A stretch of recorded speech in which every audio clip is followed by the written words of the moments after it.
मग आज सकाळी सन्मान्य नारायणजी कुचे आणि सन्मान्य अतुल सावेजी यांचा फोन आला आणि परवा म्हणजे 31 तारीखला दुपारी 3 वाजे पार्टी कार्यालय मुंबईत मंत्रालयाजवळ माझा प्रवेश ते करून घेणार आहे.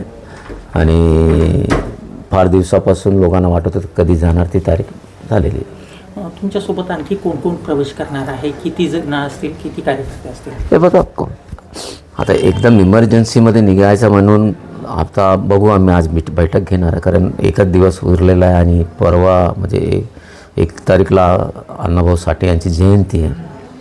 म्हणून असं काय प्लॅनिंग करायचं आता मी बसणार आहे. पण तरी मॅक्झिमम नगरसेवक जे आहे आणि आमचे जे माजी पंचायत समिती मेंबर असेल, माजी जिल्हा परिषद मेंबर, ते सर्व मी जाणार आहे. नगरसेवक जे आहेत सध्या जालना महानगरपालिकेमध्ये काँग्रेसचे, त्यापैकी किती जण आपल्यासोबत येण्यासाठी इच्छुक आहेत? हे बघा, मॅक्झिमम सर्व येण्याची तयारी आमच्यासोबत आहे. आणि जे गेले त्यांच्या मनात पण थोडं चलबिचल आता सुरू झालेली आहे.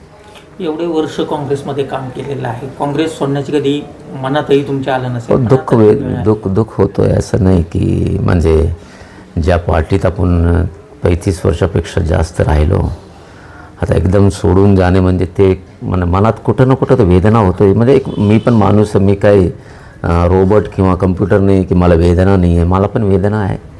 आता काय करू, परिस्थिती अशी निर्माण झाली, त्यात मला ते स्टेप घ्यावंच लागलं. खूप वर्षापासून अगदी तुम्ही आमदार असो नसो, पण जालना महानगरपालिका नगरपरिषद असताना सतत तुमच्या ताब्यात राहिलेली आहे. संगीताताईसुद्धा नगराध्यक्ष राहिल्या, इतरही काँग्रेसचे पदाधिकारी तुम्ही नगराध्यक्ष केले. या शहरामध्ये तुमचा चांगला दबदबा आहे, महानगरपालिकेमध्ये दबदबा आहे. अशा परिस्थितीमध्ये तुम्ही युतीमध्ये गेल्यानंतर जालना महानगरपालिकेची निवडणूक ही स्वबळावर व्हावी की एकत्रितपणे लढावं, काय तुमची इच्छा आहे? किंवा तुम्ही अशी काही भावना तिकडे बोलून दाखवली का? हे बघा, उद्या माझा प्रवेश आहे.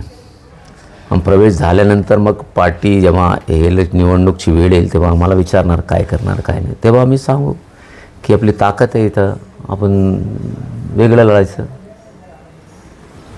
तुम्ही पक्ष प्रवेश करताय, काही कार्यकर्त्यांची भावना आहे, काही कार्यकर्ता नाराज झालेले आहे.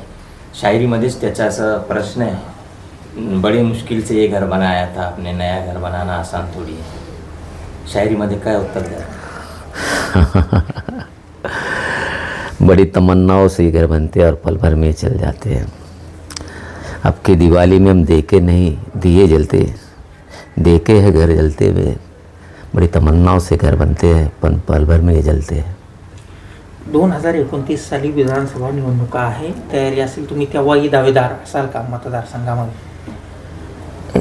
तर माझा तर आता प्रवेश होतो आहे. बघा, मी काही दावेदारी करणं म्हणजे बरोबर नसतं. एकदा प्रवेश झाल्यानंतर, महानगरपालिका आणल्यानंतर मग आपण कुठं ना कुठं दावेदारी ठोकू शकतो ना. काय असतात, मी आज काही बोललो तर त्याचा काही अर्थ निघत नाही. एकतर मी आता आपला 12वीचा विद्यार्थी कसा असतो, त्याला एक्झाम द्यावा, त्याला स्टडी करावा लागतात, त्याला एक्झाम द्यावा लागतात. जब तो पास झाल्यानंतर मग तो डिसाईड करेल की कुठं जायचं, आर्ट्स, कॉमर्स, सायन्स. असा आम्ही एकदम महानगरपालिका आल्यानंतर मग आम्ही सर्व विचार करू काय करायचं.